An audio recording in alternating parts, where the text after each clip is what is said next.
Hello students, আশা করছি তোমরা সকলেই ভালো আছো। তোমরা যারা ক্লাস 6 এ পড়ো, তোমাদের দ্বিতীয় পর্যায়ক্রমিক মূল্যায়ন ২০২৬ এর একটি সম্পূর্ণ সাজেশন ভিডিও নিয়ে চলে এসেছি। এর আগে তোমাদের সেট 1 দিয়েছি, যেখানে সমস্ত এমসিকিউ গুলো দিয়ে দিচ্ছি। আজকে তোমাদের ২ নম্বর ও ৩ নম্বরের প্রশ্নগুলো দেবো। অবশ্যই তোমরা ভিডিওটি শেষ পর্যন্ত দেখবে এবং তোমরা যারা নতুন, তোমরা অবশ্যই চ্যানেলটি সাবস্ক্রাইব করে নিও। এখানে যেই সমস্ত প্রশ্ন উত্তরগুলো দেবো, এই প্রশ্ন উত্তরগুলো বিভিন্ন স্কুলের প্রিভিয়াস ইয়ারের প্রশ্নপত্র এনালাইজ করে তৈরি করা হয়েছে, তাই তোমরা কেউ স্কিপ করবে না। এখান থেকে অনেক প্রশ্ন তোমাদের পরীক্ষায় কমন আসবে। ঠিক আছে? দেখে নাও, আজকে তোমাদের সেট 2 দেবো। সেট 2 এর প্রথম প্রশ্ন: মাটির দেয়াল চিত্রগুলি সাধারণত কোন কোন উৎসবে আঁকা হয়? আশ্বিন মাসের দুর্গাপুজো, কার্তিক মাসের কালীপুজো বা দীপাবলি প্রভৃতি উৎসবের মাটির দেয়াল চিত্র আঁকা হয়। দেয়াল চিত্র করার জন্য কী কী উপাদান ব্যবহৃত হয় দেখে নাও। দেয়াল চিত্র লালচে গিরে মাটি বা গৈরিক বর্ণের মৃত্তিকায় গিরিফুল চুবিয়ে রং করা হয়। এছাড়া বেলে মাটির গোলা দিয়ে নাতা দেওয়া হয়। এই মাটির রং ঈষৎ হরিদ্রা ও সাদাটে একে ধুঁধে মাটি বলে। এই প্রলেপ ভিজে থাকতে থাকতেই আঁকার কাজ সারতে হয়। এছাড়া গেরুয়া, আকাশি, হলদে প্রভৃতি রং ব্যবহার করা হয়। মোড়ক-ঝুড়ি চলচ্চিত্রে আর কী কী নকশা থাকে? মোড়ক-ঝুড়ি চলচ্চিত্রের ধারে ধারে সারিবদ্ধ থাকে উদীয়মান সূর্যের নকশা, আর সূর্যগুলির ফাঁকে ফাঁকে থাকে নাদফোঁটা পদ্ম। এর বাইরে ফাঁকা জায়গায় বসানো হয় ছোট ছোট মোটিফ। সেই মোটিফের মধ্যে উল্লেখযোগ্য হলো ইস্কাবন, হরতনের চিহ্ন, সাধারণত লতাপাতা, পাখি, ময়ূর ইত্যাদি। লাল মোরগের পাঠানো চিঠিটি কেমন? গাংসালিক তার চিঠিতে কী বলেছে? দেখে নাও, লাল মোরগের পাঠানো চিঠিটি হলো শিশুর উষার রঙিন হাসিতে ভরা, আর গাংসালিক কবিকে গাঙের পাড়ের মোড়ল হতে বলেছে। গোপালের বাবা কোথা থেকে ল্যাংড়া আম এনেছিল? গোপাল তার বন্ধুদের কোথায় বসাতো? গোপালের বাবা ভাগলপুর থেকে ল্যাংড়া আম এনেছিল। গোপাল তার বন্ধুদের আম গাছের তলায় বসাতো। আহা পিঁমড়ে ছোট পিঁমড়ে সম্বোধন তৈরি পিঁমড়ের কবিতায় মোট কতবার আছে? পিঁমড়ের মানুষের কী ক্ষতি করে? ৩ বার রয়েছে, ঠিক আছে? তার পিঁমড়ে সুযোগ পেলেই মানুষের খাদ্যবস্তুর উপর হামলা করে ও এছাড়া বিভিন্ন ফসল তাড়ান করবারই ক্ষতি করে। কতগুলি গ্রামের পর সাধারণত একটি হাট চোখে পড়ে? কার ডাকে রাত্রি নেমে আসে? ১০-১২টি গ্রামের পর সাধারণত একটি হাট চোখে পড়ে আর কাকের ডাকে রাত্রি নেমে আসে। পরের প্রশ্ন দেখে নাও তোমরা স্টুডেন্ট, ৮ দাগের। এদেশের সমস্ত পালা-পার্বণ, উৎসব, আনন্দ এসবের মূলে কী রয়েছে? ধান শব্দটি কোন শব্দ থেকে এসেছে? এসবের মূলে রয়েছে চাষবাস। ধান শব্দটি ধান্য শব্দ থেকে এসেছে।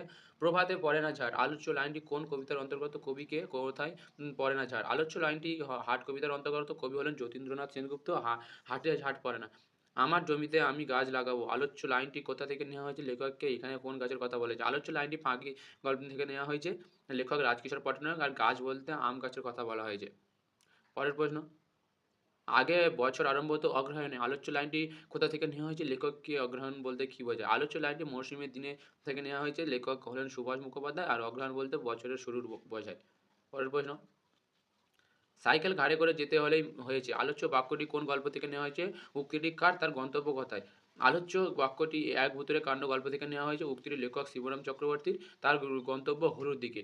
মানভূমির দেয়ালচিত্রের প্রতীক কি? মাটির ঘরের দেয়ালচিত্রের গল্পটির লেখককে কোন জেলাকে দেয়াল চর্চার পীঠস্থান বলা হয়? মানভূমির দেয়ালচিত্রের প্রতীক হলো পদ্ম। গল্পটির লেখক তপন কর। পূর্বর্তন মানভূমি জেলার ভৌগোলিক সীমানাকেই বাংলার দেয়ালচিত্র পীঠস্থান বলা হয়। পরের প্রশ্ন দেখে নাও। কাকে দেখে বোঝা যাচ্ছিল না সে মানুষ না বাঁদর, পেঁচা নাকি ভূত? সুকুমার রায়ের লেখা হযবরল গল্পে হিজিবিজ নামে এক জন্তুকে দেখে বোঝা যাচ্ছিল না। গাছটাকে আরও দুহাত ভিতরে লাগালে কত ভালো হতো। কোন গাছ বক্তার এমন মনে হওয়ার কারণ কি? গাছে আম পাকার সময় পাঁচিলের খুব কাছে থাকায় পাড়ার ছেলেরাই সহজে আম পেড়ে নিয়ে যেতে পারে, এই আশঙ্কা থেকে কতকের সঙ্গে তার বউ ও ছেলে ঝগড়ায়। সেই কারণে আম গাছটিকে দুহাত ভিতরের দিকে সরিয়ে পুনরায় জন্য পোঁতা হয়েছিল।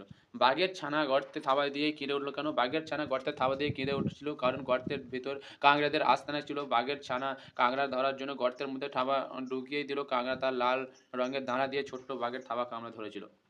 পরের প্রশ্ন: গল্প অনুসারে কটকের খবরের কাগজে আম গাছটিকে নিয়ে কী সংবাদ বেরিয়েছিল? গল্প অনুসারে কটকের খবরের কাগজে বের হয়েছিল কটকে অর্ধরাত্রে ভীষণ ঝড় বৃষ্টিতে শহরের ভিতরে পুরী ঘাটে আম গাছ উপড়ে পড়েছে। ফাঁকি গল্পে আম গাছটি কীভাবে তাদের সাহায্য করেছিল বুঝিয়ে লেখো।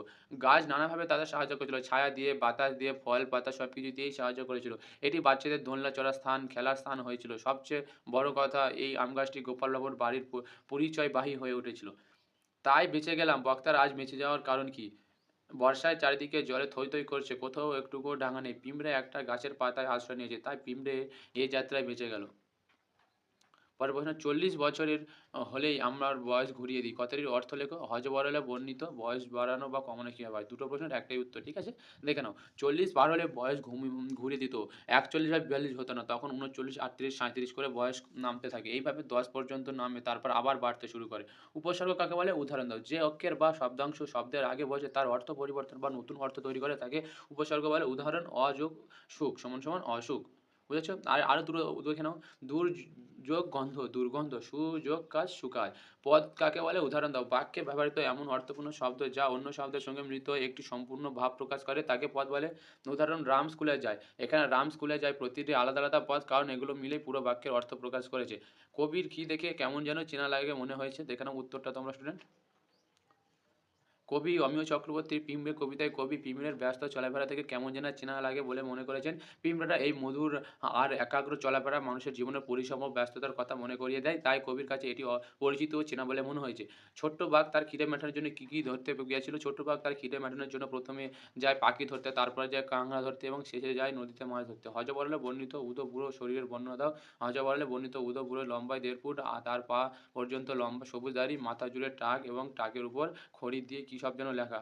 তার হাতে সবসময় একটি হুঁকো থাকে।